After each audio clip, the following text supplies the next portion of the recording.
Bienvenue dans notre programme d'enseignement consacré au thème de la louange et de l'adoration. Cette série d'études bibliques a été conçue et réalisée par le Centre biblique d'adoration avec pour objectif d'approfondir la compréhension spirituelle, théologique et pratique de la louange et de l'adoration selon le cœur de Dieu. Bonne écoute.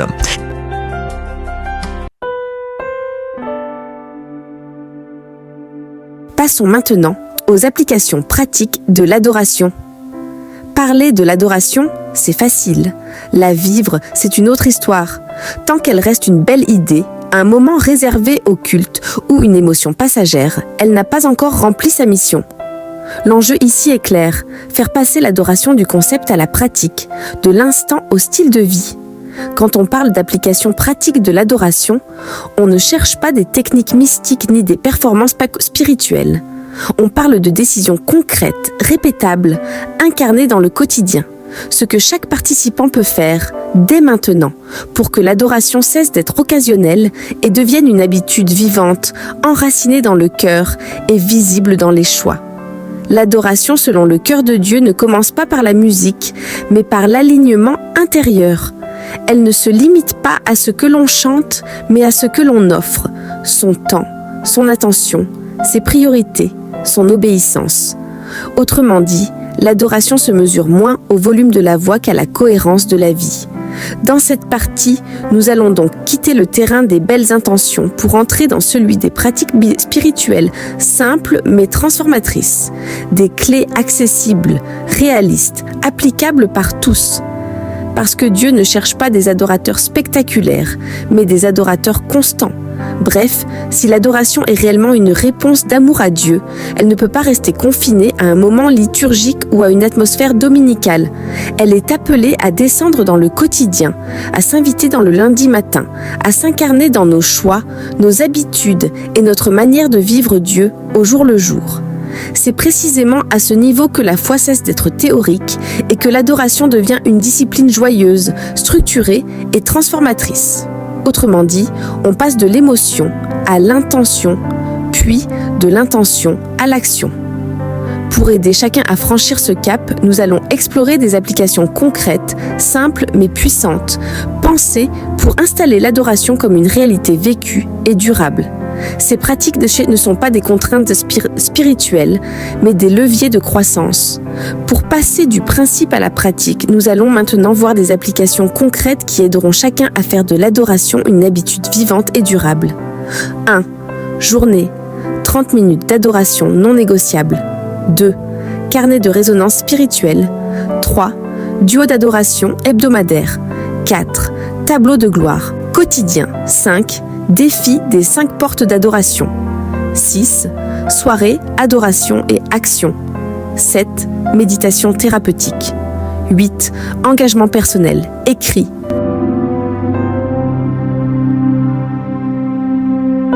Premièrement donc, journée, 30 minutes d'adoration non négociable. Objectif pratique, réserver chaque jour un créneau fixe rien qu'avec Dieu. Pourquoi ça marche ? Parce que notre chair aime l'agenda vide, mais l'adoration ne s'installe que dans la discipline joyeuse. En clair, réserver chaque jour un créneau fixe rien qu'avec Dieu, c'est décider à l'avance qu'un moment de ta journée est verrouillé, non négociable, consacré.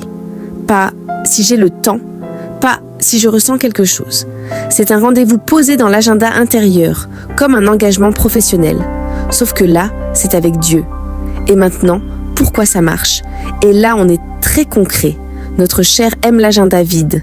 La nature humaine adore l'improvisation spirituelle.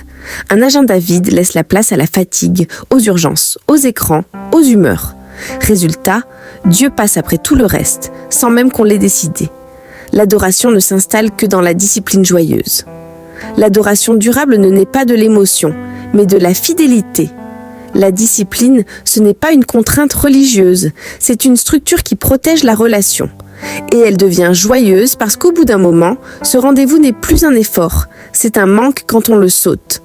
En résumé, si tu ne fixes pas un temps pour Dieu, autre chose le fera à sa place. Si tu le fixes, l'adoration cesse d'être occasionnelle et devient habitable. Et là, on ne parle plus d'une idée spirituelle, mais d'un rythme de vie. Routine suggérée. 10 minutes louange, playlist ou voix. 10 minutes silence d'écoute, 10 minutes de relecture en prière. 2. Carnet de résonance spirituelle. Objectif pratique, noter chaque révélation, réponse ou émotion surgie en adoration. Pourquoi ? On oublie vite, mais mettre par écrit transforme l'expérience en conviction. Concrètement, ça veut dire ceci, sans poésie inutile, mais avec du vécu. Noter chaque révélation, réponse ou émotion surgie en adoration, c'est refuser de laisser ce que Dieu dépose en toi repartir comme c'est venu. Une pensée éclairante, une phrase biblique qui percute, une conviction soudaine, une paix étrange, parfois même une résistance intérieure. Tu l'écris, brut, sans filtre, sans chercher à faire spirituel. Maintenant, pourquoi c'est vital ? On oublie vite. La mémoire spirituelle est fragile. L'émotion du moment est forte, mais la pression du quotidien est encore plus forte. Ce qui te semblait évident devant Dieu devient flou 3 heures de plus tard. Mettre par écrit transforme l'expérience en conviction. Tant que ça reste dans la tête, c'est une sensation. Quand tu l'écris, ça devient une trace, une preuve, une référence.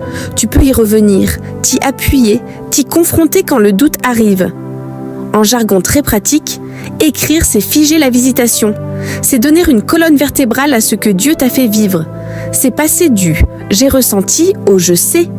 Et avec le temps, ce carnet devient mieux qu'un journal. C'est une archive de fidélité divine et un rappel régulier que Dieu parle, même quand on ne ressent rien. À y inscrire ce que Dieu t'a fait sentir, une parole qui t'a touché, une action que l'Esprit demande. 3. Duo d'adoration, hebdomadaire. Objectif pratique, s'engager avec un frère, une sœur pour adorer ensemble une fois, semaine. Pourquoi ? La discipline était plus facile quand elle a un visage et une voix. En pratique, voilà ce que ça signifie. S'engager avec un frère ou une sœur pour adorer ensemble une fois par semaine, c'est sortir l'adoration du solo spirituel pour entrer dans une alliance simple et concrète. Un jour, une heure, un lieu ou un appel. On se met d'accord, on se présente, même fatigué, même sans ambiance. Et surtout, ce n'est pas une réunion ni un mini-culte. C'est un rendez-vous de fidélité, pas de performance. Pourquoi ça fonctionne vraiment ? La discipline est plus facile quand elle a un visage et une voix. Se discipliner seul, c'est noble, mais fragile. Quand quelqu'un t'attend, la motivation change de nature. Tu ne luttes plus seulement contre ta paresse, mais contre ta parole donnée. Un visage te rappelle pourquoi tu viens. Une voix te recentre quand la tienne est sèche. Et parfois, l'autre adore pendant que toi tu tiens debout. La semaine suivante, les rôles s'inversent.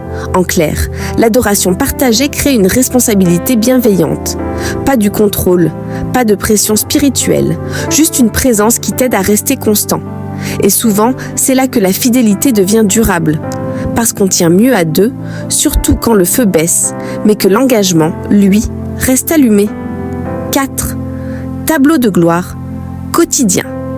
Objectif pratique, chaque soir, listez 3 choses pour lesquelles tu adores Dieu aujourd'hui. Effet, le cœur s'habitue à voir la présence incarnée dans le quotidien. Chaque soir, listez 3 choses pour lesquelles tu adores Dieu aujourd'hui. C'est faire un débrief spirituel de fin de journée. Tu t'arrêtes, tu repasses la journée. Et tu identifies volontairement 3 motifs de reconnaissance. Pas forcément spectaculaires. Une protection, une paix au milieu du chaos, une parole reçue, une force inattendue. Parfois juste le fait d'avoir tenu. Tu ne cherches pas le miracle, tu entraînes ton regard. Et maintenant, l'effet réel, pas théorique, le cœur s'habitue à voir la présence incarnée dans le quotidien. À force de faire cet exercice, ton cœur change de réflexe. Il cesse de chercher Dieu seulement dans les moments spirituels pour le reconnaître dans le réel, le banal, l'ordinaire. Ce n'est plus « Où était Dieu aujourd'hui ?» c'est « Comment Dieu a été là aujourd'hui ?» En clair, c'est une reprogrammation de la perception spirituelle. Tu passes d'une foi événementielle à une foi relationnelle et continue. Et petit bonus très concret. Plus tu termines tes journées dans l'adoration, moins tu t'endors avec l'amertume, la plainte ou la fatigue comme dernière parole. Bref, ce rituel du soir ne change pas Dieu. Il éduque ton cœur à reconnaître sa présence partout. 5. Défi des 5 portes d'adoration. Objectif pratique, intégrer l'adoration dans 5 sphères de vie. Premièrement, les pensées, un verset pour façonner l'esprit. Intégrer l'adoration dans les pensées, c'est laisser un verset orienter ton dialogue intérieur tout au long de la journée. Il recadre l'esprit quand les émotions débordent. Un verset pour façonner l'esprit, c'est remplacer le bruit mental par une vérité stable. En bref, ce que tu rumines te forme, ce que tu médites t'aligne. Deuxièmement, les paroles, bénir avant de parler. Intégrer l'adoration dans les paroles, c'est refuser de parler à chaud. Avant de répondre, tu bénis intérieurement Dieu, la situation, parfois même la personne en face. Bénir avant de parler, ce n'est pas être mou ou naïf, c'est laisser l'adoration filtrer la parole avant qu'elle sorte. Résultat très concret, moins de réactions, plus d'autorité tranquille. Ta bouche cesse de vider ton cœur, elle commence à le gouverner. Troisièmement, les actions, faire toute chose comme une offrande. Intégrer l'adoration dans les actions, c'est changer l'intention avant de changer l'activité.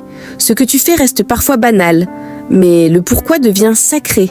Faire toute chose comme une offrande, c'est accomplir le travail, le service, la responsabilité devant Dieu, pas seulement devant les hommes. Même l'ordinaire devient un acte d'adoration quand il est offert, pas juste exécuté. En résumé, tu ne fais plus les choses pour en finir, tu les fais pour honorer. Et là, l'adoration quitte le champ pour habiter la vie. Quatrièmement, les relations. Servir avec joie. Intégrer l'adoration dans les relations, c'est changer de posture intérieure envers les autres. Tu ne réagis plus seulement selon ton humeur, mais selon ta relation avec Dieu. Servir avec joie, ce n'est pas tout accepter ni tout subir. C'est choisir de donner sans amertume, d'aider sans calcul, de corriger sans mépris. Concrètement, la joie devient un signe d'adoration, pas une émotion fragile. Tu sers parce que tu adores, et non l'inverse. Résultat, des relations moins lourdes et un cœur qui reste libre, même quand il donne beaucoup. Cinquièmement, les décisions. Demander l'avis du cœur de Dieu. Intégrer l'adoration dans les décisions, c'est refuser de décider seul, même quand on est capable. Avant de trancher, tu t'arrêtes et tu te demandes « Qu'est-ce qui honore vraiment le cœur de Dieu ici ?» Demander l'avis du cœur de Dieu, ce n'est pas chercher un signe spectaculaire. C'est aligner ton choix avec sa paix, sa parole et ses valeurs. Résultat concret, moins de décisions brillantes mais creuses, plus de choix justes, même s'ils coûtent. 6. Soirée, adoration et action. Une fois par mois, vivre une session où l'adoration rime avec service concret, c'est sortir l'adoration du chant pour l'incarner dans l'action. On adore, puis on se met debout. Visite, aide matérielle, encouragement ciblé, du réel, du visible, de l'utile. Adorer, c'est se lever et marcher. Ça veut dire que la vraie adoration ne reste pas immobile. Elle produit un mouvement, une compassion active, une foi qui se voit. En résumé, si l'adoration ne te fait pas avancer vers l'autre, elle n'est pas encore allée jusqu'au bout. 7. Méditation thérapeutique. Utiliser la méditation comme un chemin vers la présence plutôt que comme une simple pause, c'est arrêter de méditer juste pour se calmer. La méditation n'est pas une parenthèse, bien-être, c'est une trajectoire consciente qui te conduit vers Dieu. Musique lente, texte biblique au centre, respiration, silence. Tout cela transforme la louange en une expérience intérieure durable. Plutôt que comme une simple pause, signifie que tu ne cherches pas seulement le silence, mais la rencontre. Pas juste vider la tête, mais orienter le cœur. En résumé, très concret. Si ta méditation te détend, mais ne t'aligne pas, tu as pris une pause. Pas un chemin. 8. Engagement personnel écrit. Entre parenthèses, chaque participant rédige une déclaration d'adoration pour la semaine à venir. Exemple. Je choisis de commencer chaque journée par 10 minutes d'adoration, sans téléphone. Ça veut dire que chaque participant doit formuler un engagement concret et personnel d'adoration pour la semaine suivante. L'idée n'est pas juste de penser à adorer, mais de mettre par écrit un acte précis qu'il pourra accomplir chaque jour ou régulièrement. L'exemple montre le type d'engagement attendu, quelque chose de simple, réaliste et mesurable. Ici, la personne décide de dédier 10 minutes chaque matin à l'adoration, sans distraction, ce qui transforme l'intention en action concrète. En résumé, c'est transformer l'adoration en habitude vécue, pas juste en idée ou en souhait. Conclusion pragmatique. Adorer selon le cœur de Dieu ne se résume pas à une émotion ou une heure de chant. C'est, d'abord, une discipline intentionnelle. Ensuite, une transformation du quotidien. Et enfin, une pratique qui devient mode de vie.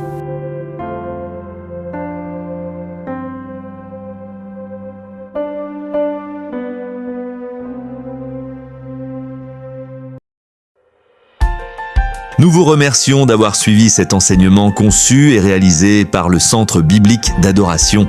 Que ces vérités continuent de porter du fruit dans votre marche avec Dieu.